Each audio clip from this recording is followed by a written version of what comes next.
Hello guys, कैसे हैं आप सब। तो आज हम वीडियो 2 लेकर आए हैं।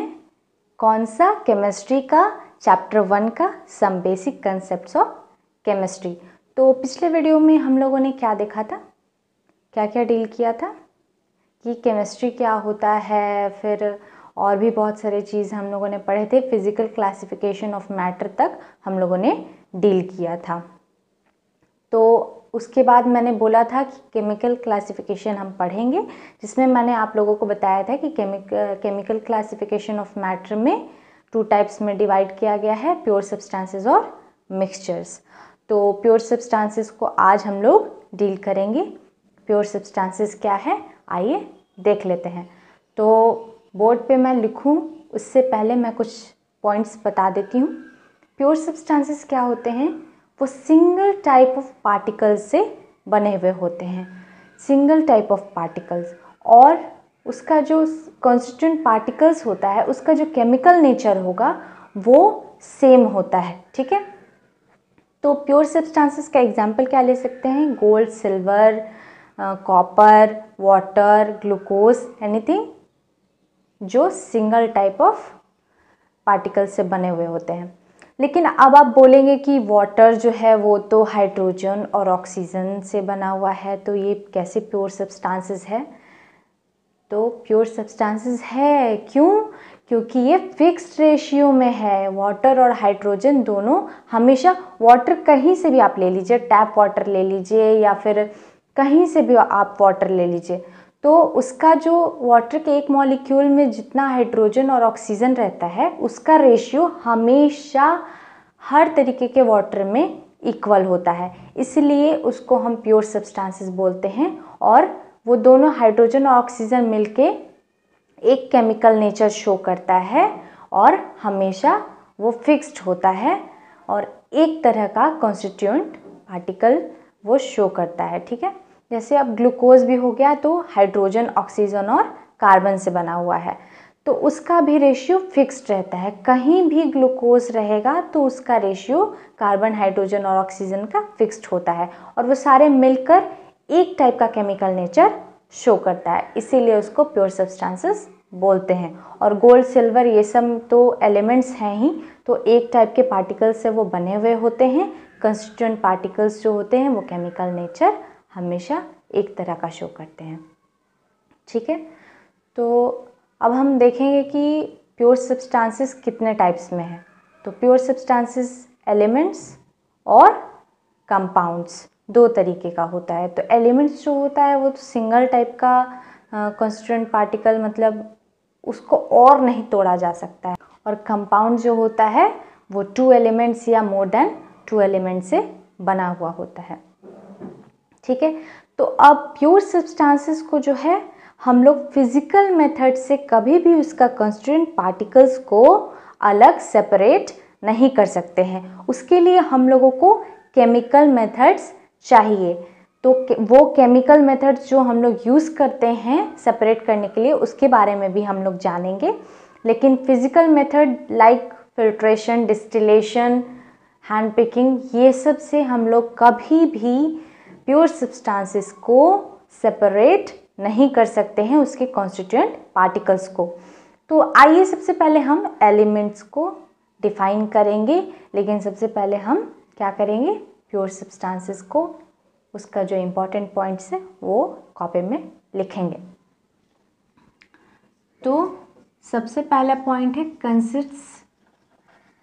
Consist of single type of particles.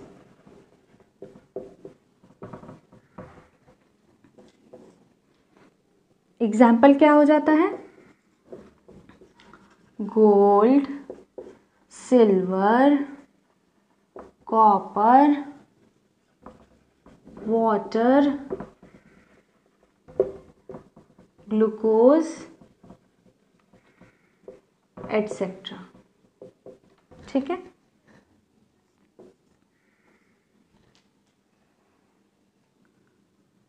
अब क्या है? It can not be separated, sorry, its constituent particles cannot be separated. Its constituent particles cannot be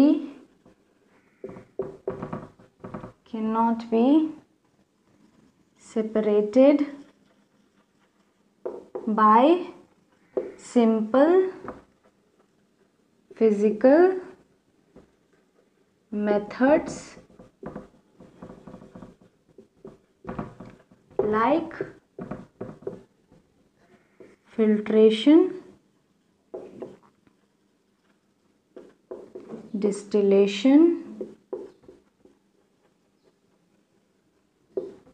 etc. It can only be separated by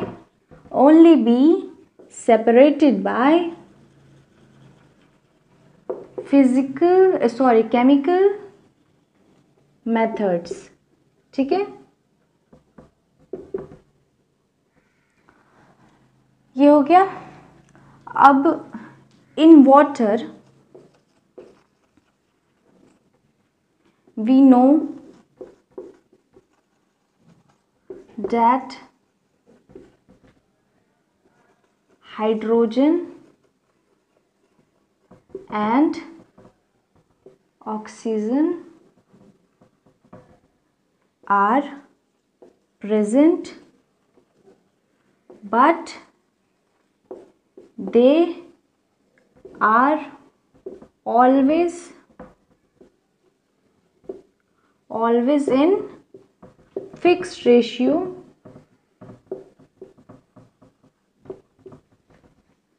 and show a particular chemical property of water.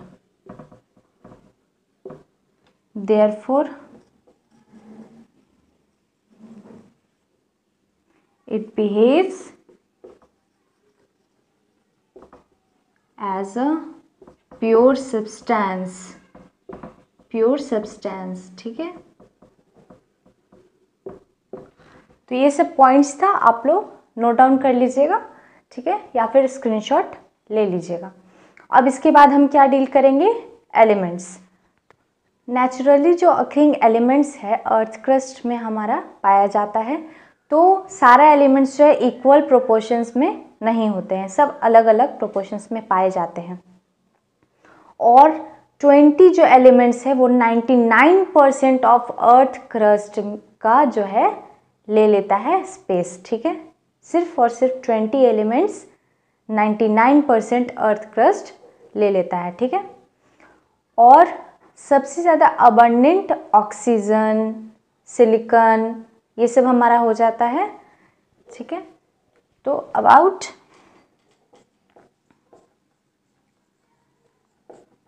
about 20 elements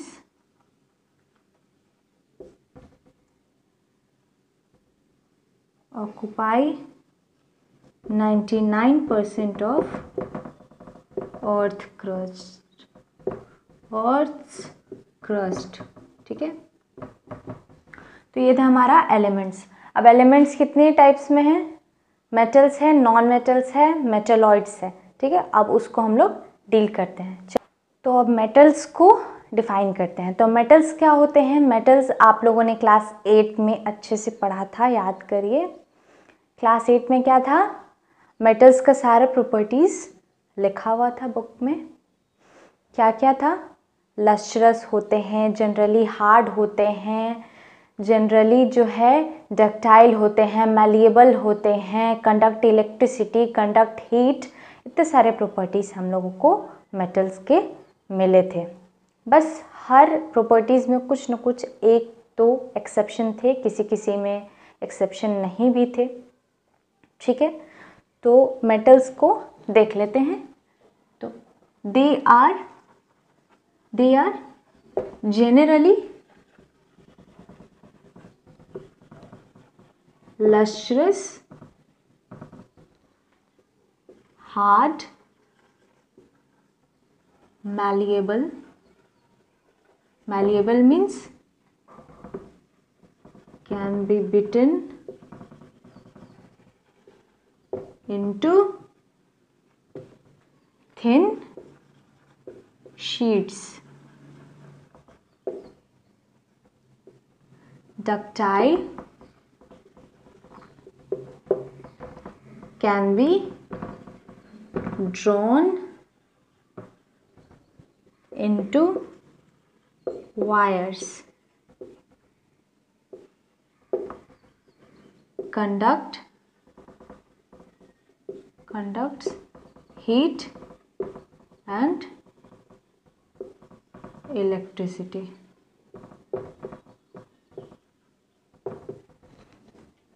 ठीक है, example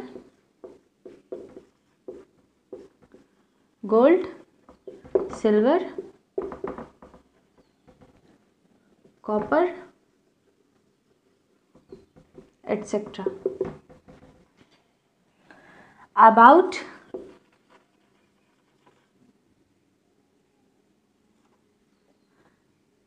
नहीं, about 80% जो होता है metals का, sorry elements का about 80% जो होता है वो मेटल्स ही है. ठीक है, तो about 80% of elements are metals. ठीक है, अच्छा गोल्ड और सिल्वर तो और अच्छे मेटल हैं. ठीक है, इतने अच्छे मेटल्स हैं तो ज़्यादा डक्टाइल भी हैं, ज़्यादा मैलिएबल भी हैं. तो आखिर डक्टाइल हैं तो इनका वायर्स क्यों नहीं बनाया जाता? क्यों? क्योंकि कॉपर वायर्स क्यों ज़्यादा बनते हैं? क्योंकि कॉपर वायर्स चीप होते हैं और गोल्ड और सिल्वर जो होते हैं वो महंगे होते हैं, कॉस्टली होते हैं. इसलिए इतना पॉसिबल नहीं है कि इतने सारे वायर्स बना सकें हम लोग गोल्ड और सिल्वर से. इसलिए कॉपर वायर, क्योंकि वो अच्छा इलेक्ट्रिसिटी भी कंडक्ट करता है और चीप भी है, हमारे लिए इजीली अवेलेबल है, इसलिए हम लोग कॉपर वायर का यूज़ करते हैं. 80% जो एलिमेंट्स है टोटल, उसका जो है 80% मेटल्स है. और मेटल्स क्या होते हैं? जनरली लस्ट्रस होते हैं, conduct electricity, conduct heat, malleable होते हैं, डक्टाइल होते हैं. ठीक है, ये हो गया हमारा मेटल्स. अब देखते हैं नॉन मेटल्स.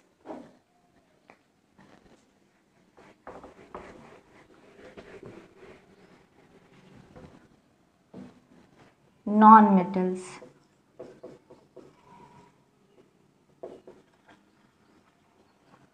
तो नॉन मेटल्स क्या होते हैं? They are generally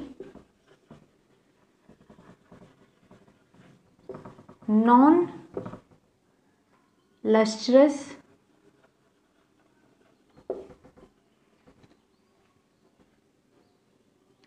not hard,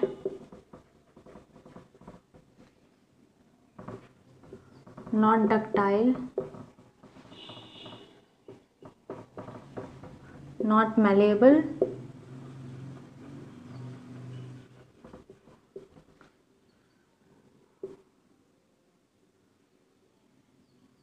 do not conduct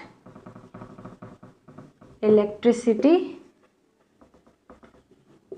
or heat.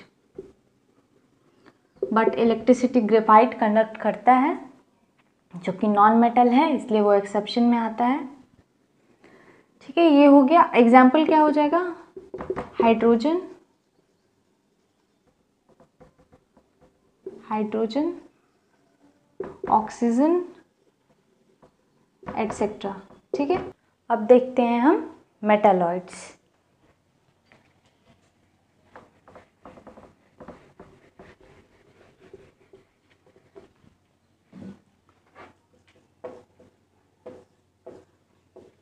Metalloids क्या होता है?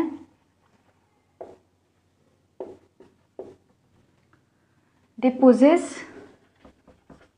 possess properties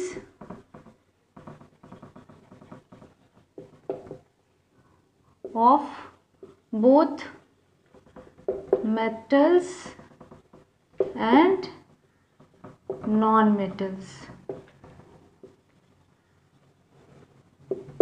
Example, silicon, arsenic, bismuth, etc.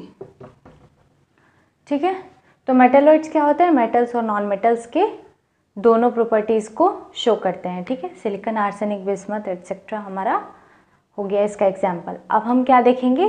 Compounds. तो चलिए कंपाउंड्स को डील करते हैं। अब है हमारा कंपाउंड्स। तो कंपाउंड्स को देखते हैं क्या है।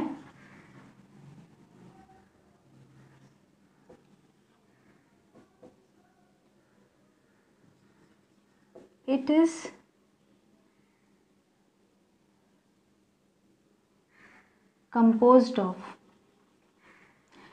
composed of two or more than two elements combined in a fixed proportion by mass, which can be decomposed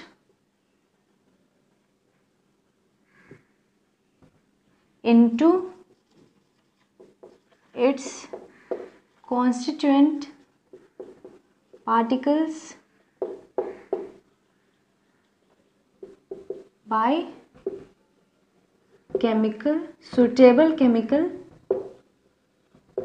suitable chemical methods. Example, water, glucose etcetera. ठीक है, तो कंपाउंड्स क्या है? दो एलिमेंट्स या दो एलिमेंट्स से ज़्यादा एलिमेंट्स कंबाइन करके कंपाउंड्स बनाते हैं जो फिक्स्ड प्रोपोर्शन बाई मास में होते हैं और जो डिकम्पोज किए जाते हैं कर सकते हैं, मतलब into its constituent particles bye suitable chemical methods. ठीक है, ये हो गया हमारा कंपाउंड्स। तो कंपाउंड्स कितने टाइप के होते हैं? ऑर्गेनिक कंपाउंड्स और इनऑर्गेनिक कंपाउंड्स।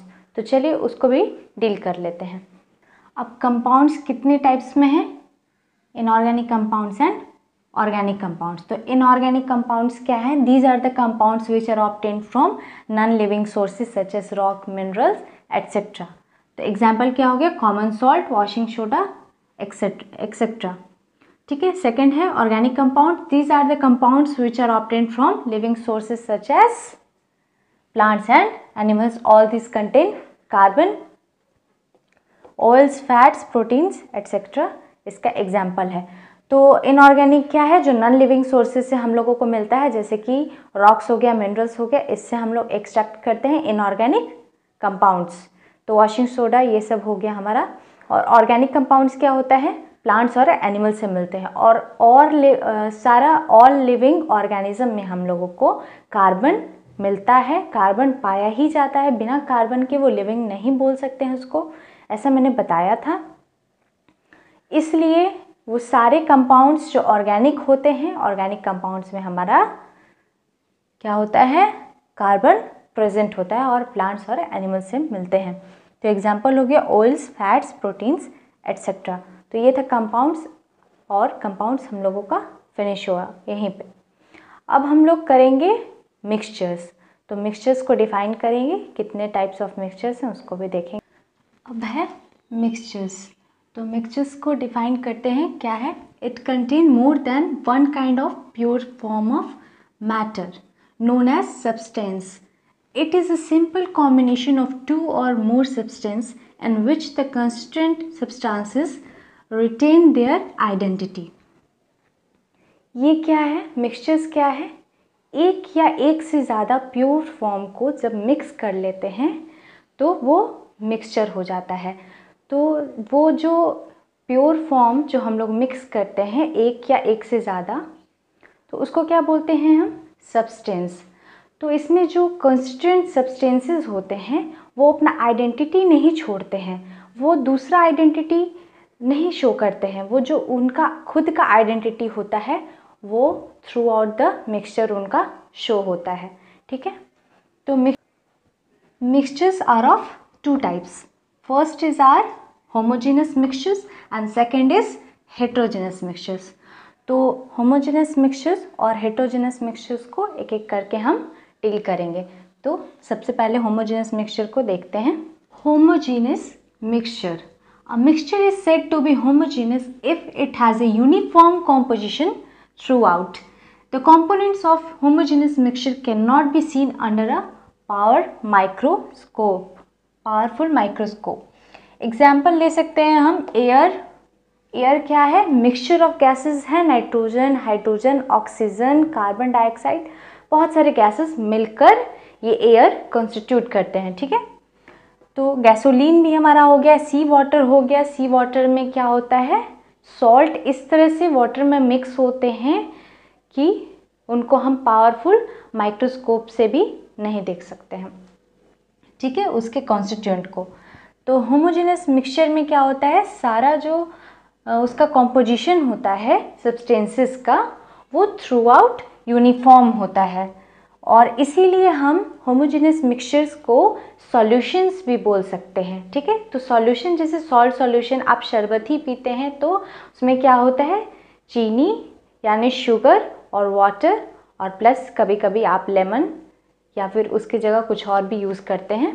तो क्या आपका शुगर दिखता है वाटर में? नहीं दिखता है, वो इस तरह से घुल जाता है कि उसका सब्सटेंसेस हम लोगों को नहीं दिखता है। बट शुगर का जो टेस्ट है, उसका जो केमिकल प्रॉपर्टी है, आइडेंटिटी है, वो लूज़ नहीं होता है, वाटर का भी लूज़ नहीं होता है। तो शुगर का जो मीठापन है उसको हम लोग फील करते हैं जब हम लोग पीते हैं शरबत को। तो ये हो गया होमोजेनस मिक्सचर। अब देखते हैं हेट्रोजेनस मिक्सचर।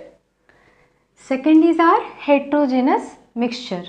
तो हेट्रोजेनस मिक्सचर का डेफिनेशन देखते हैं। A mixture is said to be heterogeneous if its composition is not uniform throughout. These have visible boundaries of separation between the different constituents. ठीक है, तो heterogeneous mixture में जो होते हैं substances यानी constituent particles का जो boundaries होता है वो दिखता है, separation boundaries, और क्या होता है? इसका composition जो होता है वो uniform नहीं होता है throughout. एग्जाम्पल ले सकते हैं आयरन फिलिंग्स और कॉमन सॉल्ट और सल्फर। इन तीनों को अगर मिक्स कर देते हैं तो एक मिक्सचर बन जाता है, और ये तीनों को हम लोग एकदम सिंपल फिजिकल मेथड से भी सेपरेट कर सकते हैं इन सब्सटेंसेस को, और इनका कॉम्पोजिशन यूनिफॉर्म नहीं होता है थ्रू आउट। ये था मिक्सचर। तो मिक्सचर यहीं पे फिनिश होता है, आगे हम नेक्स्ट टॉपिक देखेंगे। पर इस वीडियो के लिए इतना ही। तो अलविदा, और पढ़ते रहिए एकदम मन लगाकर, माइंड फ्रेश कर मूड फ्रेश करके। और प्लीज़ प्लीज़ प्लीज़ मेरे चैनल को सब्सक्राइब ज़रूर करिए।